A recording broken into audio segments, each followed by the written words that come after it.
자, 연습 문제 보도록 하겠습니다. 1번 주식회사 인류화학은 동일한 원재료를 투입하여 동일한 공정에서 각기 다른 A, B, C, D 제품을 생산하고 있다. 주식회사 인류화학이 결합원가 370만원을 판매가치법에 의하여 배부하는 경우 다음 자료를 보고 A 제품에 배부된 결합원가를 계산하면 얼마인가 입니다. 자, 이 문제에서는 결합원가 370만원을 판매가치법에 의해서 배부를 하고 있대요. 판매가치법에 의해서. 그러니까 저 판매가치법은 이제 판매 가격을 일단 먼저 알아야 되겠죠. 판매 가격을 먼저 알아야 돼요. 그러면은 이제 지금 여기 보면 한 개당 판매 단가가 돼 있고 생산량이 돼 있기 때문에 이 금액만큼 곱해주면 됩니다. 곱해주면 됩니다. 얼마냐면은 150만원, 그 다음에 180만원, 그 다음에 200만원, 210만원 이렇게 나옵니다. 그럼 4개 다 합치면 얼마냐면은 이게 740만원이 나와요. 740만원.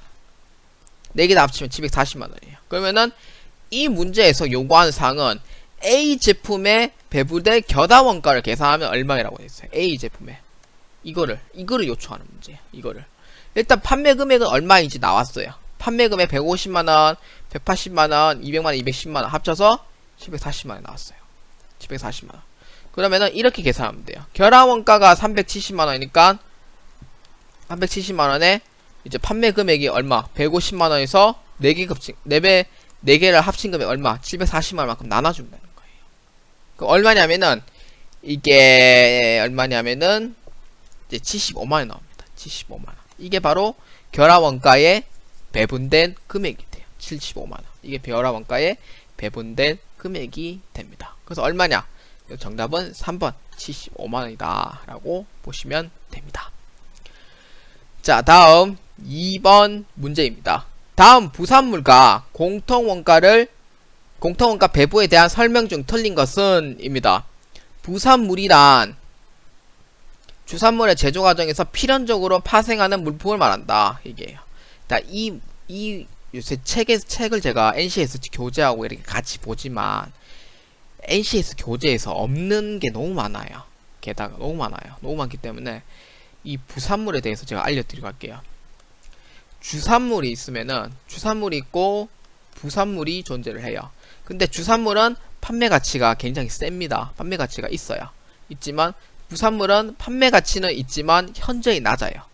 현저히 낮은 게 부산물이에요. 그래서 부산물은 판매 가치가 상당히 낮은 경우에 대해서는 거의 뭐 판매 금액에 포함을 안 시키는 경우도 있어요. 순실현 가치 같은 경우에는 뭐 포함을 안 시켜서 그냥 제외시켜서 그냥 아예 비용으로 보는 경우도 있습니다. 근데 부산물은 주산물보다 판매 가치는 떨어져요. 근데 판매는 할 수는 있어요.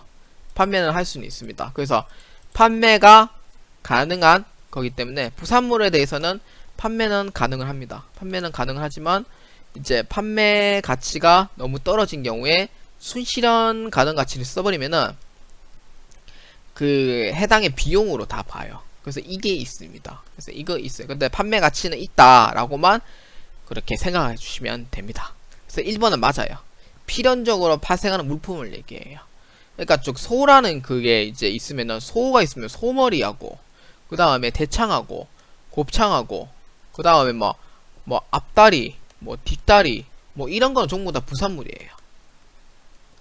그럼 주산물이 뭐예요? 등심, 갈비, 안심, 꽃, 등심 뭐 이런 게 주산물이 되겠죠. 판매가 제일 크니까.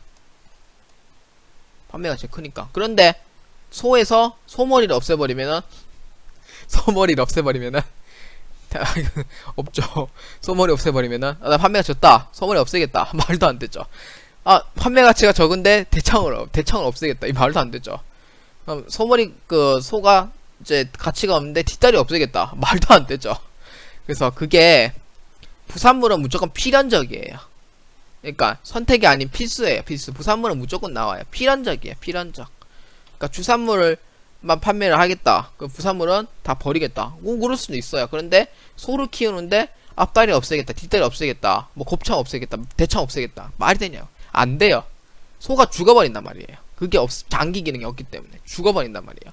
물론 뭐 앞다리 뒷다리만 없어도 소는 살긴 살아요. 살긴 살겠지만 소물이 없으면은 소가 죽어버리죠. 키울 수가 없어요. 그래서 부산물은 필연적으로 발생하는 물품을 얘기합니다. 그래서 1번에 대한 얘기는 이 얘기를 하고 싶었는 거예요.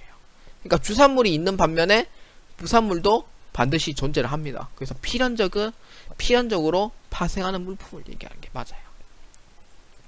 그러니까 2번 주산물과 부산물은 동시에 생산하는 경우 발생된 공통원가는 각 제품에서 분리하여 식별할 수 있는 이제 시점에서 개별 제품의 상대적 판매 가치 기준으로 하여 배부한다. 맞는 얘기예요.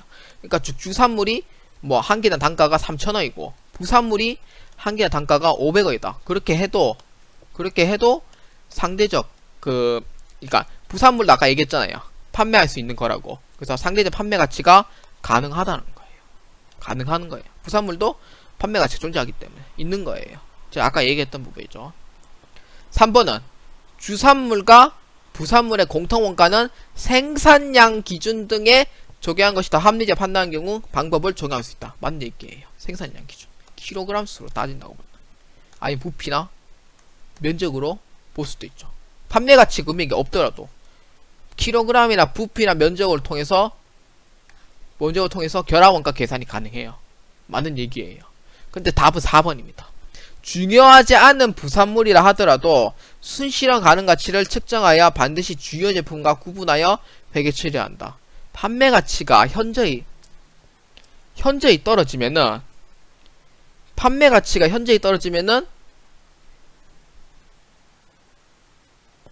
그 주요 제품과 구분하여 회계 처리할 필요는 없어요. 없기 때문에 정답은 4번이 되는 거예요. 그래서 전부 다 비용으로 다 따집니다. 자, 3번입니다. 다음 중 결합원가의 배분에 대한 설명 중 틀린 것은 입니다. 결합원가 배분에 대한 설명이에요. 이 문제는. 그래서 틀린 것은 라고 물어봤으니까 자, 한번 보도록 합시다. 자, 1번 각 제품별 수량 기준으로 결합원가를 배분하는 물량기준법을 적용하는 경우 추가 가공 후 최종 판매 제품에 대한 단위 수량당 제조원가는 일정하다. 이 틀렸죠. 왜? 물량기준법은 추가 가공이라는 게 안합니다. 계산 방법이 없어요. 이건 순실현 가능가치법 얘기하는 거예요. 물량기준에 추가 가공은 존재하지 않습니다. 그래서 이 부분에 대해서 틀렸어요. 그래서 정답은 1번이 되고요. 자, 2번은 한번 보도록 할게요. 배분 대상이 되는 원가는 분리점에 도달하기까지 발생한 결합원가의 하나야. 분리점 이후에 추가 가공 원가는 배분 대상이 되지 않는다. 이거예요. 분리점에 도달하기까지 발생한 결합원가를 얘기를 해요. 분리점에 도달하기까지 발생한 결합원가. 분리점 이후 추가 가공 원가는 배분 대상이 되지 않는다. 맞는 얘기죠. 이거는 순실현 가능가치법. 순실현 가능가치법에 대해서 결합원가는 분리점 이후 추가 가공 원가는 배분 대상이 되지 않죠. 왜? 왜죠? 이게 분리점이 존재하면은 추가 가공 원가를 차감하거나 그러진 않죠. 추가 가공 원가를 오래 차감해요. 판매 금액에서 추가 가공 금액만큼 여기서 빼니까 그러면은 분리점하고는 관계가 없다는 거예요. 그 답은 맞아요. 2번은. 2번의 얘기는 맞는 얘기입니다. 2번 얘기는 맞는 얘기예요. 그 다음 3번 부담 능력 기준을 적용하는 경우 분리점의 판매 가치에 대한 매출 총이익의 비율인 분리점에서 매출 총이익률은 모든 제품이 동일하다. 맞는 얘기죠. 분리점에서 판매 가치에 대한 매출 총이익의 비율이 분리점에서 매출 총이익률은 모든 제품이 동일하다. 맞는 얘기죠. 매출 총이익이 같아야 되는 거니까. 4번 분리점에서 판매 가치를 기준으로 결합원가를 배분하는 판매가치법은 최종 판매 가격에서 대상이 되는 제품별로 배분한다 입니다. 판매 가치를 기준으로 하는 결합원가예요. 판매 가치법이죠. 그래서 최종 판매 가격에서 대상이 되는 제품별로 배분한다. 많은 얘기죠. 다 책에 다 있는 얘기죠. 그래서 정답은 몇 번? 1번이다 라고 보시면 됩니다. 자, 그 다음 4번입니다. 연산품 원가 계산 결합원가 배분입니다. 설명 중 잘못된 것은 입니다. 1번 물량기준법의 장점은 적용이 간편하고 연산품 각각의 판매 가격을 알 수 없는 경우에도 사용이 가능하다. 맞는 얘기죠. 연산품이 그러니까 물량기준법은 이제 수량 그 다음에 킬로그램 중량이죠. 중량 그 그 다음에 부피, 면적 이렇게 봤어요. 이건 판매 가격이 봐야 되냐? 아니죠. 그럴 필요가 없죠. 물량 기준은. 그러니까 중량이나 부피, 수량, 면적을 보니까 판매 가격을 비록 모르더라도 이 네 가지의 기준이 이렇게 이제 명확하게 되어 있기 때문에 판매 금액을 몰라도 사용은 가능하다는 거예요. 자, 그 다음 2번. 상대적 판매 가치법은 분리점에서 판매 가치가 없는 결합 제품이 존재할 경우도 사용 가능하다. 그러니까 상대적 판매 가치법은 분리점에서 판매 가치가 없는 결합 제품이 존재할 경우도 사용한다. 이게 말이 안 돼요. 판매 가치법은 제가 뭐라 했어요? 판매 가치법은 무조건 최종 가격이 존재해야 됩니다. 없으면은 못해요. 배분 자체가 아예 안 돼요. 배분 자체가 안 돼요. 그래서 판매 가치가 없는 결합 제품이 존재하는 경우에도 사용 가능하다. 이거 틀렸어요. 판매 가치는 무조건 존재해야 됩니다. 판매 가치법 쓰려면. 그래서 답은 2번이 틀린 부분이고요. 자, 계속해서 한 3번 보도록 할게요. 3번. 순실현 가치법 각 연산품의 순실현 가치 기준으로 결합 원가를 배분하는 방법이다. 맞는 얘기죠. 순실현 가능 가치. 그러니까 추가 가공 원가를 이제 차감을 해야 되니까. 그래서 이제 결합 원가를 배분하는 방법이다. 이 맞는 얘기예요. 그럼 4번. 균등 매출 총이익률법은 개별 제품의 매출 총이익률이 같아지도록 결합 원가를 배분하는 결합 원가를 배분하는 방법을 말한다. 맞는 얘기죠. 그래서 답은 몇 번? 2번이다 라고 보시면 됩니다. 자, 그 다음 5번입니다. 주식회사 세무는 동일한 원재료를 동일한 공정에서 A, B, C 세 가지 등급품을 생산하고 있다. 세 가지 제품에 공통적으로 투입된 결합 원가가 288만원이라고 할 때 순실현 가치법에 의하여 제품 A에 배부된 결합 원가는 얼마인가 입니다. 그러니까 이거에 대해서 이제 배부된 결합 원가는 얼마인가 라고 물어보는 거예요. 순실현 가능 가치법에 의해서. 이 문제 잘못된 거 아니에요. 진짜 맞아요. 이거는. 그러니까 근데 이거는 이미 답이 나와 있어요. 답은 3번이 나와 있어요. 왜냐면은 이게 계산할 필요가 없어요. 배부 비율은 이미 다 나와 있죠. 결합 원가 다 배분돼 있죠. 72만원이죠. 288만원이죠. 이게 판매 금액이죠. 답은 3번밖에 없어요. 왜냐면 같기 때문에. 계산하면 다 같아요. 이때 해설 볼까요? 이거는 아예 계산할 필요가 없어요. 왜냐면은 500원에 이제 판매 가격이 500원이죠. 이건 추가 가공 원가 전이에요. 추가 가공 전에 단가 금액이 500원이라는 거예요. 그러면 추가 가공 500원 들어갔으니까 판매 금액은 얼마? 최종적으로 800원이 되는 거죠. 그래서 500원에서 800원만 곱해주고 빼기 50만원 하면 5만원 하면 35만원이 된다. 그럼 35만원, 21만원, 16만원 합치면 41만원. 그러니까 37만원이죠. 37만원. 그럼 얼마? 72만원이 되는 거죠. 72만원이니까 배부만큼 배부해주면 얼마? 140만원, 84만원, 64만원이 되는 거예요. 다음 몇 번? 3번이다 라고 보시면 됩니다. 그래서 이 문제 같은 경우에는 이미 답이 다 나와 있는 상태라서 그냥 바로 3번으로 해서 답을 제가 얘기를 한 겁니다.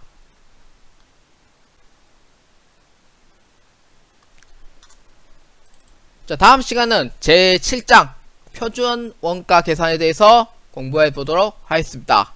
표준 원가 계산은 한마디로 예산 편성을 위해서 이제 정해진 거고요.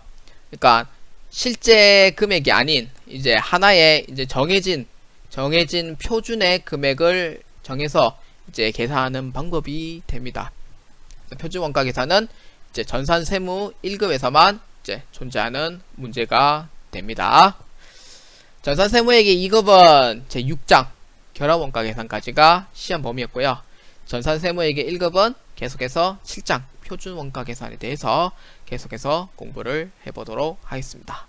자, 여러분 오늘 복습한 거 한번 생각해 봅시다. 자, 분리점이라는 게 뭐냐면은 이제 결합 원가의 이제 배분에 이제 필요한 절차를 얘기를 한다고 했었죠. 이게 바로 이제 하나의 소라는 이제 그 한 마리를 키우기 위해서 들어간 이제 결합 원가에 대한 비용을 얘기를 하는 거예요. 그래서 A의 상품, B의 상품, C의 상품을 통해서 이제 하나의 결합 원가를 배분을 한다 라는 게 이제 결합 원가 계산이었고요. 연산품 원가 계산이라고 했었어요. 그 다음 두 번째는 이제 계산할 방법이 있었죠. 물량기준법. 그러니까 물량기준법은 이제 중량, 그다음 수량, 그 다음에 부피, 면적에 대해서 이제 배분하는 방법이 됐고요. 그 다음에 판매가치법은 그 다음에 최종 판매 금액에 대해서 이제 계산하는 방법이었고, 그 다음에 순실현 가능가치법은 뭐냐면은 이제 최종 판매 금액에서 이제 추가 가공된 금액만큼 빼주는 거고, 그 다음에 균등 이익률법 뭐냐면은 매출 총이익을 이제 균등하게 같도록 하는 게 이제 같도록 하여 이제 결합원가를 배분하는 방법이다 라고 보셨습니다. 그래서 결합원가 계산은 결코 어렵진 않지만 특히 제일 마지막에 균등이익률법이 가장 어려워요. 균등이익률법이 가장 어렵기 때문에 그래서 균등이익률법을 이제 이해를 해주시고, 시험 문제에서는 비록 잘 안 나올 수도 있지만 균등이익률법이 언젠간 나올지도 몰라요. 그렇기 때문에 균등이익률법에 대해서 이제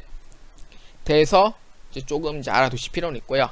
특히 이제 순실현 가능가치법 하고 이제 판매가치법, 그다음 물량기준법에 대해서는 이제 개념과 그 다음에 계산 문제에 대해서 좀 이해를 해주셨으면 좋겠습니다. 자, 오늘은 여기까지 하도록 하고요. 다음 시간에 표준 원가 계산에 대해서 계속 공부하도록 하겠습니다. 전산세무회계 2급은 이제 6장 이제 결합원가 계산까지만 이제 하고 이제 모두 끝이 났고요. 전산세무회계 1급인 이제 표준원가 계산도 계속해서 이제 모아주시고 이제 확실하게 원가액에 대해서 좀 많은 것을 알게 되었으면 좋겠습니다.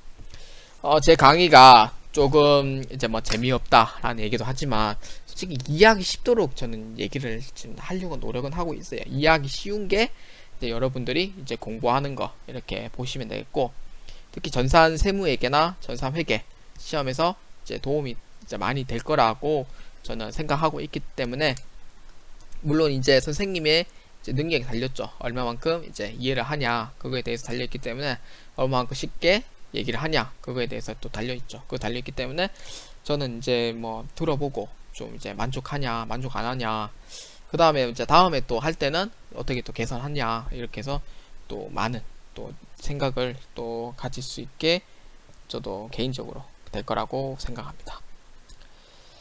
자, 오늘은 이제 여기까지 하도록 할게요. 좀 많이 길었죠. 많이 길었기 때문에 표준 원가 계산에 대해서도 이제 확실하게 공부를 같이 한번 해보도록 하겠습니다.